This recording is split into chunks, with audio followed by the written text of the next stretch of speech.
नमस्कार, PTC news देख रहे सभी दर्शकों का स्वागत। मैं हूं आपके साथ अतुल वर्मा, लेकर हाजिर हूं प्रदेश की तमाम खबरों का हाल। बुलेटिन की शुरुआत करेंगे, लेकिन सबसे पहले एक नजर हेडलाइंस पर। जम्मू कश्मीर में आतंकियों से मुठभेड़ के दौरान जींद का जवान प्रदीप नैन शहीद। परिवार और गांव में शोक की लहर। परिवार बोला, बेटी पर है गर्व।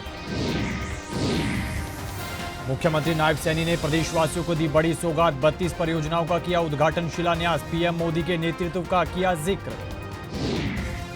चंडीगढ़ में सीएम की अध्यक्षता में हुई high powered land purchase committee की मीटिंग। सीएम ने की कल्याणकारी कार्यों के लिए निःशुल्क जमीन दान करने वालों की प्रशंसा।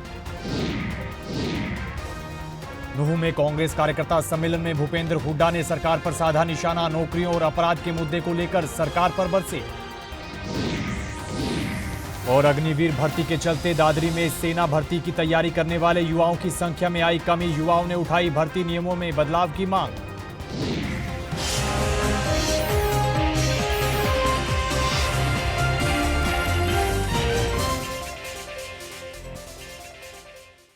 तो चलिए बुलेटिन की शुरुआत करेंगे दुखद खबर के साथ। जम्मू कश्मीर के कुलगाम में दो अलग अलग जगह पर सुरक्षा बलों और आतंकियों के बीच मुठभेड़ हुई है और इस मुठभेड़ में हरियाणा के जींद जिले के जवान लांस नायक प्रदीप नैन शहीद हो गए हैं। प्रदीप नैन जींद के जाजनवाला गांव के रहने वाले थे।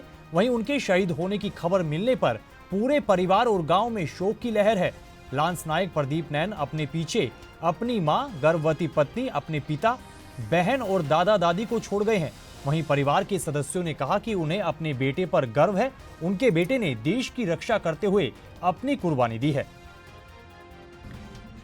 क्या मैसेज आया था? मैं कैसे पता चला आपको? हमारे पहले सरपंच साहब के पास फोन आया था। सरपंच को उचित लगा, फिर उसने चाचे तमों को बताया। उसके बाद फिर घर में फोन, वो घर में पता चला है। मिलिट्री से भी आदमी आया था, मिलिट्री वाले भी आके घर में बताए हैं कि ऐसे ऐसे हुआ है। हमको उसी टाइम पता चला, कल शाम के 4-5 बजे। तो क्या फोन आता, क्या कहूँ, किसके साथ घटना? फिर पहले हमको यही सांत्वना दी गई थी कि वो इंजरी हुआ है। उसके बाद में कि ज़्यादा हो हल्ला मत हो। फिर बाद में पता चला कि वो शहीद हो गए। तो किस टाइम फोन आता जी? हमारे पास तो फोन तो आ गया था 1-2 बजे से, लेकिन गांव सुबह कल दिन में। अच्छा जी। कल दिन में हो गया था। फिर गांव में तो पता चला पूरा, मतलब 4-5 बजे के आसपास पता चला पूरे गांव में। तो कौन कौन है परिवार में प्रदीप के? परिवार में उसकी मम्मी है, उसका पापा है, मिसेज है, सिस्टर है उसकी। तो मिसेज बच्चा है कोई? हाँ, वो अभी गर्भवती है, 5-6 महीने की, 4-5 महीने की गर्भवती है उसकी मिसेज। इधर हरियाणा के मुख्यमंत्री नायब सिंह सैनी ने प्रदेशवासियों को बड़ी सौगात दी है। पानीपत में आयोजित हुए एक कार्यक्रम में मुख्यमंत्री नायब सिंह सैनी ने करीब 227 करोड़ रुपए की 32 परियोजनाओं का उद्घाटन और शिलान्यास किया है। इस दौरान मुख्यमंत्री ने पीएम मोदी के नेतृत्व का जिक्र किया। मुख्यमंत्री सैनी ने कहा कि पीएम मोदी के नेतृत्व में हरियाणा विकास के नए आयाम छू रहा है और देश की औसत विकास दर से ज्यादा हरियाणा की विकास दर है। मुख्यमंत्री ने कहा कि सरकार गरीबों और आम जनता को उनके हक दिलाने के लिए लगातार प्रयासरत है। वहीं उन्होंने सरपंचों की कार्य लिमिट बढ़ाने के फैसले पर भी अपनी प्रतिक्रिया दी है। ये भारत मां का लाल नरेंद्र मोदी आप सबके आशीर्वाद से इस देश का प्रधान सेवक बना और उसने ऐसा सिस्टम खड़ा किया कि आज यहां से पानीपत से अगर चढ़ते हैं तो आप दिल्ली के अंदर मात्र 25-30 मिनट के अंदर पहुंच जाते हैं। ये गजब का वातावरण अगर किसी ने दिया है तो ये नरेंद्र मोदी जी ने दिया है। हम देख रहे हैं कि उनके समय के अंदर ये 4 लेनिंग भी नहीं बना था, ये 4 लेनिंग बना और 4 लेनिंग के बाद अगर हम देखें ये 14 लेन का रोड भी पानीपत से लेकर के दिल्ली तक बनाने का काम भी ये हमारी सरकार ने किया है। और भाइयों, अगर हम पानीपत के सराउंडिंग एरिया में देखें, 4 लेनिंग रोड, चाहे यूपी को जोड़ने की बात हो, चाहे भाइयों बागपत को जोड़ने की बात हो, ये लगातार जो रोड बनाने का काम ये हमारी सरकार ने किया है। और मुझे ये भी खुशी है कि ये गति बड़ी तेजी से विकास कार्यों की इन 10 वर्षों के अंदर ये हमारी सरकार ने बढ़ाई है। और मैं आज जो आदरणीय हमारे प्रमोद विज जी ने जो मांग पत्र रखा है, इसके अंदर इन्होंने कहा है कि एक सीवरेज लाइन जो बिशन स्वरूप कॉलोनी वार्ड 26 के अंदर वो बिछाई जाए, जिसके ऊपर जिसके ऊपर 6 करोड़ रुपए का ये खर्चा आने वाला है, हम इसको मंजूर करते हैं। और ये इसके ऊपर ये जो बिशन स्वरूप कॉलोनी है, इसके अंदर ये सीवरेज सिस्टम ये डलेगा। इसकी आज हम इस कार्य को करने की हम आज अनुशंसा देते हैं। दूसरा, एक सनातन धर्म सभागार मॉडल टाउन, ये वार्ड 20 में जो कार्य है, इस कार्य को भी 1 करोड़ रुपए की लागत आएगी। इस कार्य को भी करने की मैं अनुशंसा देता हूं। इससे पहले बीते दिन मुख्यमंत्री नायब सिंह सैनी ने चंडीगढ़ में high powered land purchase committee की मीटिंग की अध्यक्षता की है। वहीं मीटिंग के बाद मुख्यमंत्री नायब सिंह सैनी ने जानकारी देते हुए बताया कि कल्याणकारी कार्यों के लिए निःशुल्क जमीन दान की गई है और जमीन दान देने वाले लोगों की प्रशंसा करना बनता है। उन्होंने जींद के बडोली गांव में बनाए जा रहे जल घर के लिए गांव के राम मेहर द्वारा 2.8 एकड़ जमीन विभाग को निःशुल्क ऑफर किए जाने की प्रशंसा की है। वहीं मुख्यमंत्री ने कहा कि हरियाणा में ई भूमि पोर्टल पर स्वेच्छा से ऑफर की गई जमीन से जो लैंड बैंक बनेगा, उससे प्रोजेक्ट जल्द सिरे चढ़ पाएंगे। सेना के क्षेत्र से जाने जाने वाले चरखी दादरी जिले से बड़ी संख्या में युवा सेना में भर्ती होते हैं, लेकिन बीते 2 साल से तस्वीर काफी बदली है। आपको बता दें कि अग्निवीर भर्ती योजना के चलते अब यहां पर सेना भर्ती की तैयारी करने वाले युवाओं की संख्या में भारी कमी दर्ज की गई है। इस दौरान युवाओं की अग्निवीर योजना को लेकर टीस भी झलकी है और उन्होंने सरकार से भर्ती नियमों में बदलाव करने की मांग उठाई है। मेरा नाम अनीता और मैं चरखी दादरी में आर्मी की तैयारी करती थी, पर अब मेरा मन बिल्कुल भी नहीं है क्योंकि 4 साल की अग्निवीर की भर्ती कर दी है। तो मैं चाहती हूँ कि परमानेंट कर दी जाए या फिर 15 साल की तो लगभग आर्मी की भर्ती कर दी जाए। इसमें हमारी जैसे लड़कियां हैं ना, पहले बहुत जोश में थी कि हाँ भाई हम आर्मी में जाना चाहते हैं। काफ़ी ऐसी थी कि हाँ भाई जाएंगे। किसान के बच्चे और जो ग्राउंड पे हैं, जो खेल रहे हैं खिलाड़ी, वो यही चाहते हैं कि हम आर्मी में जाएं।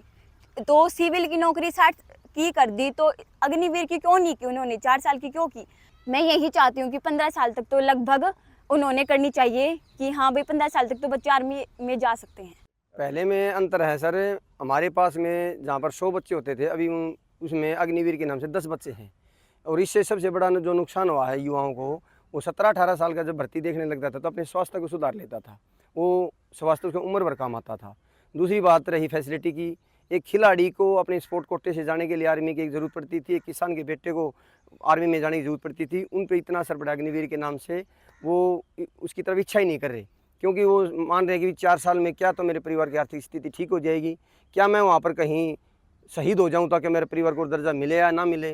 वो जो फैसिलिटी पहले लोगों को मिली हुई है वो मिले या ना मिले, जो डॉक्टरी सुविधा अपने पेरेंट्स की भी मिलती थी, साथ में माँ बाप का एक सहारा होता था कि बेटा यदि चला भी गया तो ये मानो कि हमारे को किसी की तरफ झाँकने की जरूरत नहीं पड़ेगी। पेंशन उसके परिवार की हो जाती थी, उसकी फैमिली की पेंशन हो जाती थी, उसके बच्चों को डॉक्टरी की सुविधा 25 साल तक की मिलती थी। तो ये सभी चीज़ें ख़त्म कर दी, तो युवाओं का जो जोश हो लगभग टूट ही चुका है। नाम मात्र से अग्निवीर की भर्ती देखते हैं। विधानसभा चुनावों के मद्देनजर कांग्रेस पार्टी ने अपनी तैयारियां तेज कर दी हैं। इसी कड़ी में नूंह में कांग्रेस कार्यकर्ता सम्मेलन का आयोजन किया गया, जिसमें पूर्व सीएम भूपेंद्र सिंह हुड्डा, प्रदेश कांग्रेस अध्यक्ष चौधरी उदय भान, कांग्रेस नेता राज बब्बर समेत बड़ी संख्या में पार्टी कार्यकर्ता मौजूद रहे। वहीं अपने संबोधन में भूपेंद्र सिंह हुड्डा ने नौकरियों, अपराध समेत कई अन्य मुद्दों को लेकर भाजपा सरकार पर जमकर निशाना साधा और हरियाणा में कांग्रेस की सरकार बनने का दावा किया। खबरों में आगे बढ़ेंगे, अगली खबर का जिक्र करेंगे। हरियाणा के पूर्व मुख्यमंत्री भूपेंद्र सिंह हुड्डा ने बीते दिन चंडीगढ़ में प्रेस कॉन्फ्रेंस की। इस दौरान उन्होंने भाजपा सरकार पर जमकर निशाना साधा। भूपेंद्र सिंह हुड्डा ने कहा कि पूर्व की कांग्रेस सरकार में अपराध पूरे तरीके से कंट्रोल में था, लेकिन भाजपा की सरकार में आपराधिक घटनाएं बढ़ती जा रही हैं और अपराधियों के हौसले बुलंद हैं। आए दिन प्रदेश में अपराध से जुड़ी घटनाएं देखने को मिल रही हैं और प्रदेश में कानून व्यवस्था संभालने में भाजपा सरकार फेल साबित हो रही है। सरकार आई तो बनते ही मेरे को मौका मिला, बनते ही मैंने कह दिया था बदमाश हो या तो बदमाशी छोड़ दो या हरियाणा छोड़ दो, और सब छोड़ गए थे। जेलों में जमानत नहीं करा रहे थे, अपने जेल में बैठे रहे, और उससे ये हुआ 10 साल शांति से गई, कोई ऐसी घटना नहीं घटी।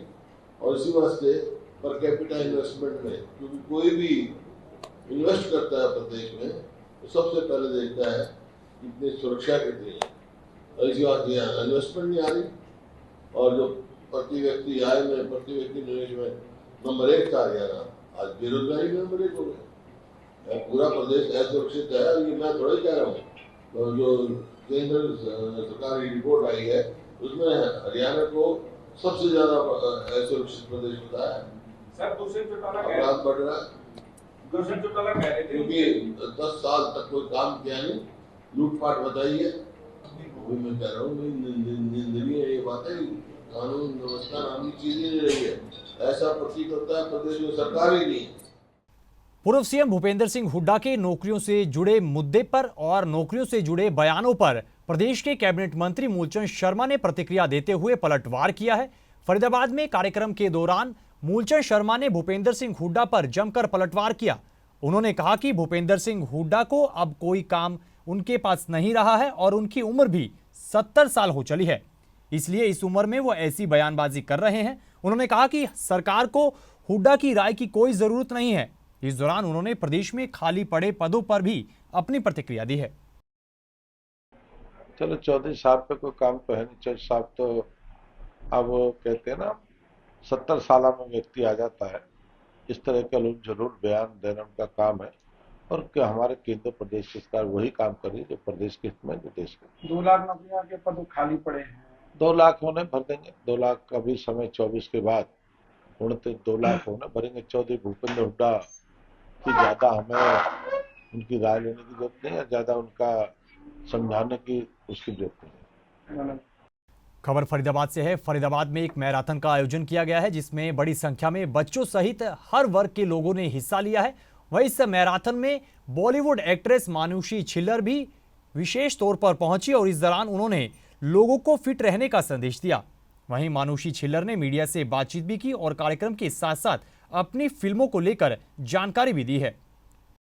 ने इतना अच्छा एक वॉकथॉन ऑर्गेनाइज किया है, चलता रहे मेरा दिल, तो उसी को सपोर्ट करने आई हूँ। पूर्व विश्व सुंदरी रही है अब, और फिल्मों में भी काम किया है। फिल्मों में पहले होता क्या था, बॉलीवुड में ही हिस्सा लेते थे, लेकिन अब क्या है, साउथ अपना उसमें विदेशी फिल्मों में भी जाने लगे हैं लोग। क्या देखते हैं विदेशी फिल्मों में, क्या वो है?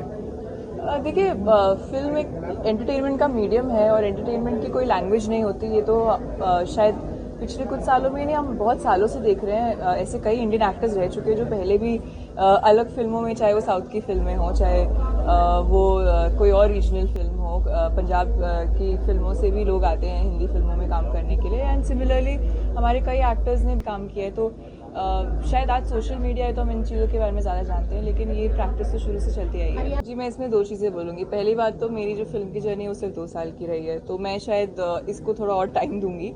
दूसरी बात यह है कि मेरी जर्नी शायद मिस वर्ल्ड से नहीं, हरियाणा से शुरू हुई है और मेरे लिए एक फिल्म कर पाना ही बहुत बड़ी बात है। तो मेरे लिए तो ऑलरेडी बहुत बड़ी सफलता हो चुकी है। खबरों में आगे बढ़ेंगे, अगली खबर का जिक्र करेंगे। हरियाणा सिख समाज संस्था के प्रधान दीदार सिंह नलवी ने अंबाला के पंजोखरा साहिब गुरुद्वारे में मीटिंग की है। वहीं मीटिंग के बाद उन्होंने पत्रकारों से बातचीत करते हुए कमेटी के चुनाव को लेकर अपनी प्रतिक्रिया दी। उन्होंने कहा कि मुख्यमंत्री नायब सिंह सैनी मिलने का समय नहीं दे रहे हैं, वो कई बार पत्र भी लिख चुके हैं। उन्होंने कहा कि हम मुख्यमंत्री से मिलना चाहते हैं और हरियाणा गुरुद्वारा प्रबंधन कमेटी के एक्ट के तहत चुनाव की मांग करते हैं। उन्होंने कहा कि एक्ट के तहत 18 महीने से चुनाव करवाए जाने थे, लेकिन 18 महीने का समय बीत चुका है, लेकिन सरकार ने अब तक कोई भी फैसला नहीं लिया है। आज हमने यहाँ गुरुद्वारा साहिब ने मीटिंग बुलाई थी नाडा साहब ने, और उस मीटिंग में पंजोखरा साहब ने अंबाला मीटिंग बुलाई थी और उसमें हमने फैसला ये लिया है कि जो मुख्यमंत्री साहब हैं उनको हमने 6-7 चिट्ठियाँ लिखी हैं, लेकिन वो हमारी बात ही नहीं सुन रहे, जवाब नहीं दे रहे, हमें मिलने का टाइम नहीं दे रहे।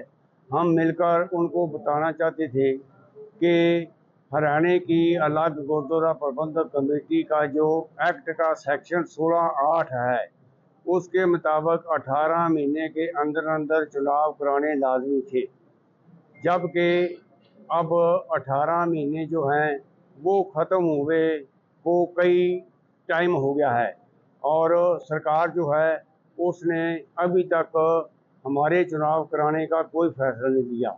और जब हम टाइम मांगते हैं कि हमारे से बात करो और हमें बताओ कि आप हमारा चुनाव कब कराएंगे, तो मुख्यमंत्री जी ने एक चुप धारी हुई है। और इसलिए आज की ये मीटिंग हुई है, इसमें फैसला लिया गया है कि हम सबसे पहले दोबारा फिर हम विश्वास रखते हैं डायलॉग में, बातचीत में, और उस बातचीत के माध्यम से हम मुख्यमंत्री जी से हमारी जो समस्याएं हैं उनको बताकर उनका समाधान चाहते हैं। और अगर वो फिर भी हमें टाइम नहीं देते या हमारा जो चुनाव है गुरुद्वारा प्रबंधक कमेटी का कराने पर सहमति नहीं होते तो हम उनका इंतज़ार करेंगे 14 अगस्त तक, 14 अगस्त 2024 तक। उसके बाद हम और मीटिंग करेंगे, मीटिंग करके हमको ऐसा फैसला करेंगे कि सरकार को हमारे चुनाव हर हालत में कराने चाहिए। तो इस खबर के साथ फिलहाल इस बुलेटिन में इतना ही, लेकिन पीटीसी न्यूज़ पर खबरों का सिलसिला बदस्तूर जारी है। आप बने रहिए पीटीसी न्यूज़ के साथ। फिलहाल के लिए दीजिए इजाज़त। नमस्कार।